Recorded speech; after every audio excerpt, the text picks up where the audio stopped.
dia juga hero yang dengan mobilitas tinggi. Jadi emang susah banget untuk ditangkap. Apalagi kalau kita lihat dari Genflix kan udah ada Harit, udah ada Jawhead yang dengan ejector dan juga Zaman Force-nya itu bisa benar-benar nge-slow kan. Tapi kalau dari RRQ pick Ke arah Granger, Granger, iya. ya mungkin dia lebih bermain di belakang banget ya. Karena kalau misalnya dia di depan takutnya gampang banget untuk di-counter sama Brody. Bisa di-stun kan. Iya, dan terlebih lagi kemarin kalau kita tahu patch dari MLBB sendiri, Granger ini sudah di buff dari Iya. basic attack-nya, pasifnya itu dari 20 plus 110% total physical attack dinaikkan jadi 50 plus Wow. 110%.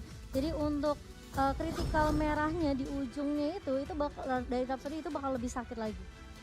Wah, ini Nah, dua support yang di-pick oleh RRQ Senna. Wow. ini sangat menarik sih. Dan 2 pick terakhir pada Genflix Aerowolf juga cukup menarik ya, Lapu-Lapu dan Luoi. Ini menurut aku mereka akan lebih nge-press RRQ sana di early game karena dengan kita tahu Luoi itu dispersion dan rotation level 1 level Yes. 2-nya itu sangat-sangat kuat. Dan yang aku expect mereka sudah mulai nge-press RRQ dari early sehingga Granger akan kesulitan untuk farming dan itu akan snowball menuju mid game, late game. Granger akan ketinggalan gold dan susah memberi damage output yang besar.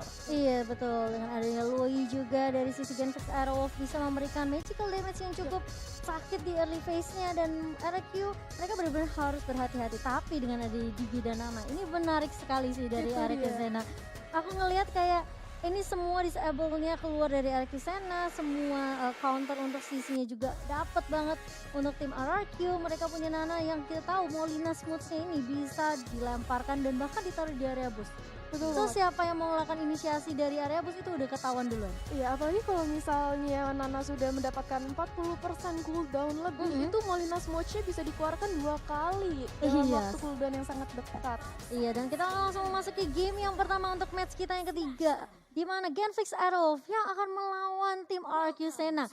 Apakah dari kedua tim ini bisa memberikan sensasi yang luar biasa karena sudah ada pergerakan dari Yami sepertinya yang langsung dipukul mundur di area bawah. Iya, dari Genflix sendiri juga sudah 2 orang yaitu Brody dan Luoi di arah mid lane masih berusaha untuk nge-clear minion terlebih dahulu. Di sini sepertinya yang menahan lane itu adalah Nana, sementara Jawhead di sini berusaha untuk mengambil blue buff terlebih dahulu. Dan ini yang sudah saya prediksi dan saya sudah was-was ya. Mereka harus benar-benar main press di early. Hero mereka sangat kuat di early game. Iya, dan bahkan lihat dari Ikino dia langsung ngambil purple buff-nya. Merupakan sebuah keuntungan, terutama dia sudah mendapatkan level 2 duluan di early. Tapi di sisi lain RRQ Blast di sini berusaha untuk invading blue buff-nya lagi, berusaha untuk dibalaskan tapi harus dipukul mundur karena Luoi-nya juga sangat sakit. Iya, bisa langsung di reset begitu saja, dan tadi hampir aja bisa diamankan oleh seorang Blaze, tapi Blaze tahu udah ada pergerakan juga dari teman-teman Ikino di sini dari Genflix yang mereka langsung bersiap untuk mengarah ke arah orange buff terlebih dahulu. Udah ada Molina Smooth juga yang diamankan oleh seorang Warlord, dan tapi dari seorang Yami nggak berhasil untuk nyolong buff yang dimiliki oleh Ikino. Ya, tapi tadi kalau kita lihat damage dari Benedetta itu di early aja udah lumayan masuk ya penetrasinya ke arah hadap Brody, untungnya masih di backup sama Jawhead. Yes, dan kalau kita lihat ini ngeselin banget sih dari Iya tim sih. RRQ. Mereka benar-benar ngezoning dengan adanya XO juga kali ini yang punya Ionic Edge, dan bahkan langsung mencoba untuk dikontes. X-Win langsung ngereset lagi dengan adanya ejector. Ya, untungnya di sini juga Jawhead masih bisa menahan dari blue buff-nya sehingga tidak diambil oleh RRQ. Dan turtle yang pertama sudah ada. Siapakah akan yang melanjutkan? Apakah RRQ Blast langsung menuju turtle untuk mengamankannya? Yes, dan kalau kita lihat memang sebenarnya zoning yang dilakukan sama RRQ di early phase yang ngasih pressure banget ke arah Genflix Aerowolf. Dan sekarang mereka harus berhati-hati karena ini inisiasinya akan sedikit sulit, tapi ada flicker langsung dari action point yang injector ke area depan, dan bahkan Ikinanya bakal coba untuk mundur terlebih dahulu, actionnya bakal tumbang, tapi kita lihat ada flame shot ke arah seorang Ikino. Kali ini masih bisa ditukarkan 1 untuk 2, tapi ternyata 4. Tumbang. Yaminya nggak jadi tumbang ternyata. Yaminya masih bisa mundur, dan bahkan ini bakal menjadi kerugian yang cukup besar untuk teman-teman Genflix Aerowolf karena RRQ mereka bisa ngenumbangin 4 plus dapetin 1 objektif turtle. Ya, betul banget. Ini turtle tadi sempat aja di reset, tapi ternyata first blood didapatkan oleh Benedetta terhadap Jawhead. Walaupun demikian berhasil lagi di double kill oleh Benedetta. Dan turtle-nya dengan sangat aman bisa diamankan oleh RR Kisena. Aku setuju banget sih dengan war barusan yang terjadi, yaitu momentum banget buat Momentum RRQ Sena, di mana Genflix harus kerugian hampir 4 member tadi maksud saya, dan juga alhasil turtle pertama sudah dengan secure sekali diamankan oleh RRQ. Dan kita bisa melihat belum memasuki menit 4, gold difference sudah hampir 3.000, Yes. masih 2.000-an. Jadi ini benar-benar momentum, space, control, tempo sedang dipegang RRQ.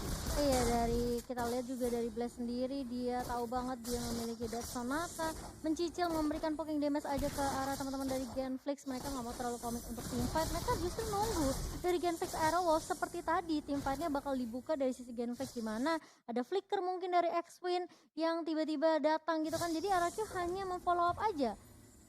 Bisa dibilang kayak opening yang dibuka sama teman-teman Genflix Aerowolf. Ya udah bisa terlihat dulu ya openingnya, langsung di follow up backup. Dan kalau kita lihat dari sisi top lane di sini Soulso berusaha untuk memotong minion dari Seven. Dan karena memang ya Uranus Regennya juga sangat-sangat tebal ya, sangat-sangat cepat, jadi lapu-lapu memilih untuk lebih baik menahan lane aja. Dan kalau kita lihat juga memang kalau kita ngomongin Uranus ini harus dapetin stacknya. Betul. Dimana dia kalau semakin dipukul malah Makin keras. iya makin keras, dan regennya juga semakin tinggi dari lifestyle-nya. Sedangkan dari X-Fen sepertinya harus agak sedikit bekerja keras makanin semua time bomb yang dikeluarin sama A24, dan bahkan gak cuma time bomb tapi juga Molina Smoke. Tapi di sisi lain XO-nya bermain cukup jauh kali, masih bisa mundur, masih ada consecration dan bahkan terkena stun. Terlalu komit sepertinya, terlalu mainnya kejauhan ya di area bawah. XO-nya terlalu offside, disusul dengan sebentar lagi ada war di arah Turtle. Iya, dan bahkan kali ini X udah mulai maju ke area depan, masih ada Lui, masih ada time journey yang bagus banget dari seorang A24. Langsung menyelamatkan teman-teman dari RRQ. Ruben Hood mulai maju kali ini dengan adanya Chrono Dash dan bahkan Summon Force udah mulai di-pop up oleh teman-teman dari Genflix Aero. Ruben Hood datang di timingnya cukup tepat, Joni. Tampaknya RRQ Sena mencari sedikit kompensasi tadi. Mereka mendapatkan informasi Kehilangan diginya mungkin, inisiasi yang mungkin tadi awalnya mau dilakukan sama RRQ sana harus ditahan lagi. Ya, dan bisa jadi di sini Digi menurut aku agak nge-build item semi-tank ya. Jadi dia bisa lebih ke arah depan gitu. Iya, lebih bisa tahan badan tidak juga. takut mati lah. Iya, tidak terlalu empuk. Betul, tapi kali ini udah mulai ada setup dari tim RRQ. X-Win pun hanya melihat pergerakan dari Soso aja, harus berhati-hati. Blaze di area belakang mencoba untuk mencicil objektif turret terlebih dahulu sepertinya di area atasnya. Gak mau terlalu paksa timpat kali ini X-Win hanya maju aja, tapi langsung untuk support ke arah seorang Blaze kali ini. Tapi sisi lain ada Jackie dan juga Hikino yang mulai datang. Ada surprise attack dari Genflix Aerowolf Junior, dan bahkan Warlord bersama dengan Soso harus mundur terlebih dahulu. Satu ditukarkan untuk dua, Goni. Dispersion yang sangat-sangat baik dari Luwoi. Mereka berhasil sedikit ngeflank, mengambil arah belakang, dan itu sangat-sangat tidak disangka-sangka oleh tim RRQ Sena. Apa yang akan mereka terjadi di sini? Mereka kehilangan momentum, mereka kehilangan space yang mereka tadinya dapatkan. Iya, dan bahkan Blaze juga sampai ke pick off, dan bisa dibilang dengan untungnya dari RRQ mereka masih punya Nana yang memiliki Molina Blitz, sehingga untuk clearing minionnya masih cukup mudah untuk tim RRQ di area atas. Ya, dan kalau kita lihat juga dari banyak dengan ada Jauhead dan juga Lapu-Lapu, ini hero nabrak ke arah depan semua. Bener banget sih. Seharusnya mereka bisa lebih berani lagi sih untuk team fightnya lah. Terlebih lagi mereka punya Jack Lee sebagai Lui-nya di sini yang bisa muncul kapan saja tiba-tiba tanpa diduga. Momentum last war itu yang dibutuhkan Genflix Aerowolf untuk tetap bertahan sih menurut aku. Dengan tidak adanya inisiatif dari Luwoi tadi, Genflix akan lebih ketinggalan daripada sekarang sih menurut aku. Jadi ini mereka mungkin pelan-pelan mencari celah, mencari blunder-blunder lagi, mencari kesempatan bisa dibilang. Iya, tapi kali ini sakit banget nggak tuh rotation dan juga dispersion dari Jack Lee Lui-nya. Masih bisa memberikan poking damage ke arah Yami, tapi turtle-nya masih bisa diamankan oleh seorang Yami. Dan kalau menurut aku ya, Genflix kalau misalnya dia dibawa ke late game, ini Brody-nya bisa bahaya banget sih. Maksudnya bisa sakit banget damage-nya. Karena seperti yang kita tahu, Brody itu kalau di late game bisa mencapai 5.000. Oh iya, dan makanya Yaminya kali ini harus mundur dengan final blow. Terpaksa karena dia sudah terkena damage yang cukup ngeri, magical damage dari dispersion dan juga rotation dari Jack Lee.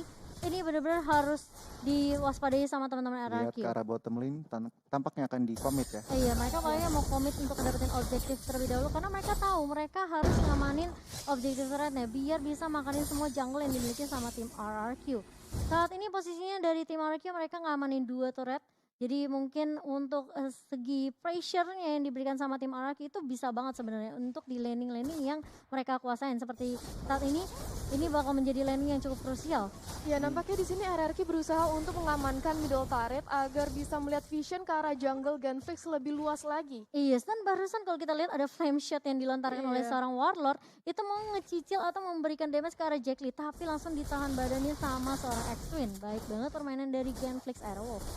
Dan kalau kita lihat dari segi item di sini Lapu-Lapu sudah mendapatkan Bloodlust X, mungkin bisa menjadikan dia lebih sustain lagi untuk menahan lane di arah top lane ya. Iya, ini yang aku perhatiin adalah Uranusnya sih. Iya. Dia udah punya Enchanted Talisman juga untuk 10%. Dominance Benar, Dominance ada Ice. Dominance Ice, tapi kali ini di area bawah sepertinya dari Yami. Benedetta yang agak sedikit kesulitan untuk berhadapan dengan Hari, tapi di sisi lain X-Men harus mundur terlebih dahulu. Jack Lee terkena reverse time dari seorang DJ. Time bomb-nya hanya di pop up aja untuk memberikan cicilan poking damage ke arah seorang Jack Lee. Dan bahkan kalau kita lihat dari tim RRQ, mereka nggak berhasil untuk ngedapetin buff yang dimiliki sama seorang Ikino. Dan itu Gila. sakit banget. Ruben Hood lagi dan lagi kali ini masih ada Tanjiro yang bakal coba di pop up dan bahkan memberikan tambahan, dan bahkan A24-nya harus ditumbangkan oleh seorang Ikino dengan kalau kita bilang itu tambahan physical damage yang cukup prima. Tapi what are you doing, Yami? Apa yang terjadi? Benedettanya tadi berusaha untuk membackup, tapi sayang sekali dia nampaknya yang harus terpick off ya. Mungkin terjadi sedikit miskalkulasi dari seorang Benedetta, Yes. agak terlalu ngedive, agak terlalu mungkin overconfident Iya. sedikit, jadi sehingga harus menukar nyawanya dengan gratis. Bisa dibilang dengan Ikinonya udah keluarin Tan Alpert Memori ke arah seorang Digi. Ini bisa dibilang kayak Araki udah timpang team fight-nya. So dari Yami pun sebenarnya nggak boleh terlalu maksain untuk ikutin team fight di arah mid tadi. Benar banget. Iya, dan kalau dilihat dari Digi ya di sini sudah mempunyai Athena Shield. Nampaknya di sini Digi akan menahan damage yang diberikan oleh Harit. Yang mana Ruben Hood dari tadi bermain dengan sangat agresif banget ya. Ruben Hood memang bisa dibilang kayak dia adalah salah satu cadangan Yap. damage output yang dimiliki sama Genflix Aerowolf. So Dan ketika Ikinonya mungkin nggak ada resource skill lagi, Ruben Hoodnya datang. Iya, itu bener Ruben banget. Hood juga itu salah satu player termuda di MDL season ini. Iya, Dia angkatan 2003 2003. Wow, Benar banget. bisa dibilang beda umurnya jauh banget sama Kawawa. Gak ada ya, canda. Tapi Canda. memang sih sebenarnya kalau untuk game MOBA kayak gini semakin muda playernya semakin bagus ya, karena level tracknya juga makin tinggi. Tapi kalau kita lihat kali ini Seven-nya bakal hilang begitu saja setelah adanya X-Win yang mencoba untuk Unstoppable Force tadi, tapi tidak bisa mempick off siapapun. Ruben Hood lagi dan Zaman lagi kali Force. ini bakal coba datang, tapi ternyata masih ada Molina Spots dan juga masih ada di first time dari seorang A24 dan juga Warlord. Ini yang mengganggu dari tim RRQ. Ya untungnya tadi X-Win Lihat masih Bendettanya. bisa menyelamatkan diri oleh Flicker ya. Kalau enggak Bener. tadi bahaya banget langsung bisa terpick off. Tapi Benedettanya barusan sudah mendapatkan BOD. Iya, dan kalau kita lihat memang split push yang dilakukan sama Benedetta di area bawah ini distraction yang benar-benar Sangat luar biasa mengganggu banget. ya. Mengganggu banget Genflix Aerowolf, mereka jadi nggak fokus untuk team fight dan mereka benar-benar harus peka banget sama minimapnya kali ini. Ya, dan Uranusnya sudah mendapatkan Oracle. Ini bakal benar-benar sustain. Sebentar lagi Uranusnya, Regennya udah nggak ada lawan sih. Iya, dan bahkan di sisi lain ketika Benedetta yang melakukan split push, secara nggak langsung Sena mereka mendapatkan Lord mereka. Yang pertama yang kita tahu ini krusial banget. Iya. Dimana ini bakal menjadi game changing kah untuk teman-teman dari Genflix Aerowolf, karena mereka secara nggak langsung dipukul mundur untuk nge-defend base-nya. Tapi ini menurut aku kedua tim ini bermain cukup apik performanya karena kita bisa memasuki menit ke-12, tetapi skor masih 6-8. Itu Masih 6-8 berarti bisa dibilang cukup rendah trading kills-nya. Berarti mereka Betul. bermain sangat rapi, eksekusinya mungkin sangat tajam, blunder sangat minim di game ini. Benar, dan tapi ternyata Jack Lee langsung hilang begitu saja. Tapi di sisi lain Yaminya langsung final blow ke area belakang Ikino. Di sini tidak bisa terlalu berbuat banyak. Masih ada Tadi kan? Tangan Memory, tapi bahkan lihat Blaze-nya triple kill tiba-tiba suddenly, dan bahkan Seven di sini nggak bisa mendefend base-nya dan RRQ Sena. Mereka benar-benar dengan cukup meyakinkan mengambil poin mereka yang pertama kali ini. Langsung tanpa ragu-ragu lagi RRQ langsung nge-dive ke arah base-nya ya. Baru aku bilang blunder minim, blundernya minim, tetapi tampaknya sangat blunder yang lumayan fatal tadi ya. Tidak Iya. ada yang defend tampaknya base-nya. Apa Sulit yang terjadi